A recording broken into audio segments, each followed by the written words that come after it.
할렐루야, 반갑습니다. 오늘도 좋은 사람과 동행합니다. 잠언 30장 가도록 하겠습니다. 이 30장에 오시면 아굴의 잠언 이렇게 나와 있죠. 이 아굴이라는 인물이 정확하게 어떤 인물인가에 대한 그런 고정은 없습니다. 우리는 여러 현자들의 잠언, 그리고 솔로몬의 잠언, 또 솔로몬 이후에 히스기야의 신하들이 편집해서 기록한 잠언, 그 다음에 아굴의 잠언과 31장에 나오는 르무엘의 잠언, 이렇게 구분되어져 있는 한 요소이다. 그리고 그 아굴이라는 인물이나 르무엘이라는 인물의 중요성보다도 이 내용, 잠언의 내용이 더 중요하다. 이런 면에서 살피고 은혜가 되었으면 좋겠습니다. 자, 이 잠언에서 아굴의 잠언, 아굴이 어떤 인물인가에 대해서 가장 잘 나타나 있는 것이 2절, 3절이라고 할 수 있죠. 자, 나는 다른 사람에 비하면 짐승이라 내게는 사람의 총명이 있지 아니하니라. 나는 지혜를 배우지 못하였고 또 거룩하신 자를 아는 지식이 없거니와. 만일에 정말로 아굴이 하나님을 아는 그런 지혜와 또 하나님을 아는 지식이 없었다면 이 잠언 자체가 아굴의 잠언이라고 소개되어지지 않고 있겠죠. 그런데 이렇게 말을 한다는 것은 이 아굴이라는 인물이 얼마나 겸손한 사람인가에 대해서 알 수 있습니다. 이 짐승인과 같다. 다른 사람에 비하면, 그러니까 비교를 해서 다른 모든 사람들이 자기보다 낫다 이렇게 여기는 거죠. 굉장히 겸손하고 또 신앙이 깊은 인물이라는 것을 알 수 있죠. 보통의 사람들은 어떻게 해요? 다른 사람과 자기를 비교할 때 다른 사람보다 내가 더 뛰어나다 이렇게 생각을 하는 그런 사람이 많죠. 근데 아굴은 그 반대라는 거죠. 짐승이다. 다른 사람에 비하면 자기가 아는 지식이, 지혜가 굉장히 낮다 이런 말이죠. 이 짐승이라는 말을 보면은 잠언 12장 1절에 가시면 징계를 싫어하는 자는 짐승과 같으니라 그랬어요. 하나님의 훈계를 싫어하고 하나님의 징계를 싫어하는 사람은 짐승과 같다. 교훈을 받지 않는 자는 짐승과 같다 그랬는데 아굴은 교훈을 안 받는 건 아니죠. 그 다음에 거룩하신 자를 아는 지식이 없다 그랬는데 여호와를 경외하는 것이 지혜의 근본이라고 그랬습니다. 근데 오늘 아굴은 하나님을 모른다고 자기를 낮춰서 얘기하지만 사실은 하나님을 아는 자이고 또 하나님의 지혜를 겸비하고 있는 그런 사람이라는 것을 알 수가 있겠죠. 자, 그 다음에 그러면서 이 굉장히 기쁜 말을 이 아굴이 하는 걸 봐요. 어디냐면요. 6절에 이렇게 말씀해요. 너는 그의 말씀을 다하지 말라. 그가 너를 책망하시겠고 너는 거짓말하는 자가 될까 두려우니라. 하나님의 말씀, 성경의 말씀에 대해서 전하거나 가르칠 때에 가감하지 말아라. 자, 저도 늘 여기에 마음을 깊이 두고 있습니다. 그래서 설교나 강의할 때 다른 어떠한 소리를 최소한으로 줄이고 하나님의 말씀에 가장 근접하기를 노력을 해요. 그것이 원칙이라는 거죠.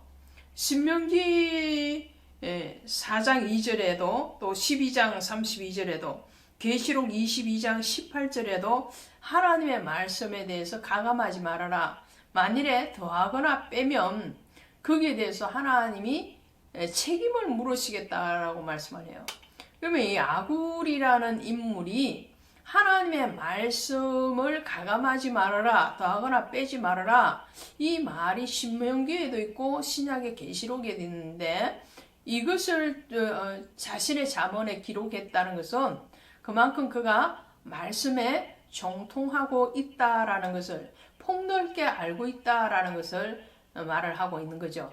그러므로 아굴은 굉장히 신앙이 깊은 사람이다.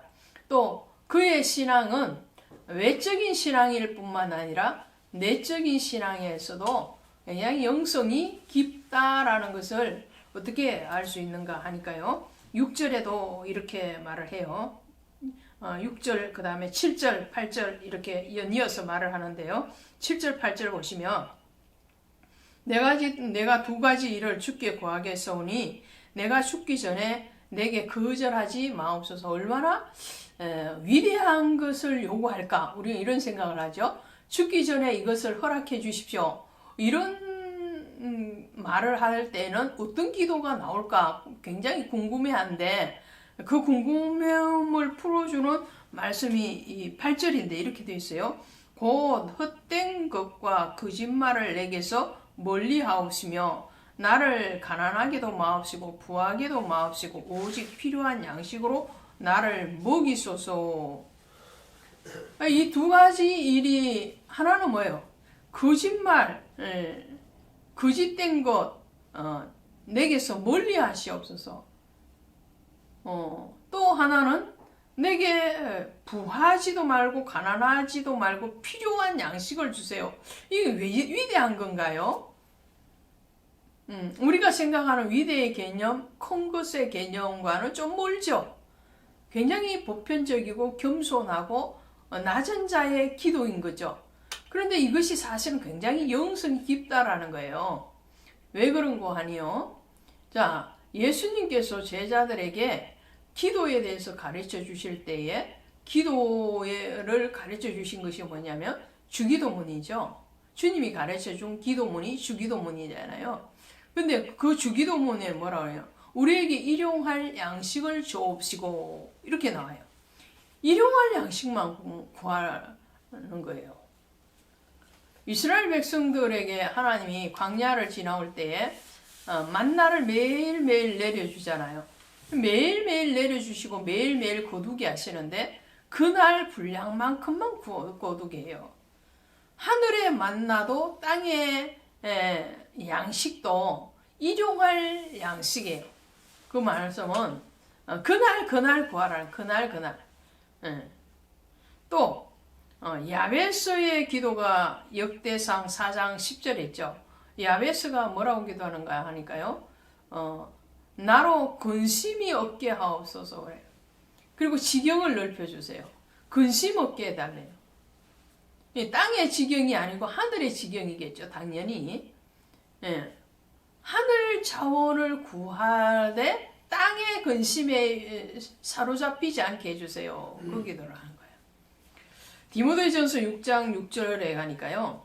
자족하는 마음이 있으면 경건에 큰 이익이 되느니라. 그렇게 말해요. 자족. 오늘 아굴이 구하는 것은 아주 세상적이긴 위대한 것, 높은 것 그런 거 아니고요. 자기가 정직하게 살기를 원하고 또 교만하지 않도록 혹은 비굴하지 않도록 하나님의 영광을 가리지 않는 일용할 양식을 구한다는 거죠. 그래서 9절에 이렇게 말을 하잖아요. 혹 내가 배불러서 하나님을 모른다 여호와가 누구냐 할까 하오며 혹 내가 가난하여 도둑질하고 내 하나님의 이름을 욕되게 할까 두려움. 너무 부해도 하나님을 배반하겠죠. 그 부가 자기를 충족시켜주고 만족시켜주는데 어떻게 하나님 앞에 갈급한 심령이 되겠느냐는 거예요. 또 너무 가난해도 어떻게 해요? 너무 가난해도 정말 입이 포도청이라고 잘못된 행동 이를테면 오늘 본문에 나오는 것처럼 너무 가난하게 도둑질하고 그 이름을 하나님의 이름을 욕되게 하는 그 자리에 있지 않기를 원합니다. 아주 보편적이면서도 가장 중요한 기초를 구하는 이 아굴의 기도를 우리가 보게 됩니다. 자, 오늘 우리가 구해야 되는 기도 어떤 것일까요? 우리가 하나님 앞에 취해야 되는 마음의 자세, 경외함은 어디에 있어야 할까요? 여기에 대한 답에 대해서 묵상하게 하게끔 하는 잠언이 오늘 나눈 아굴의 잠언이 아닐까 합니다. 고맙습니다.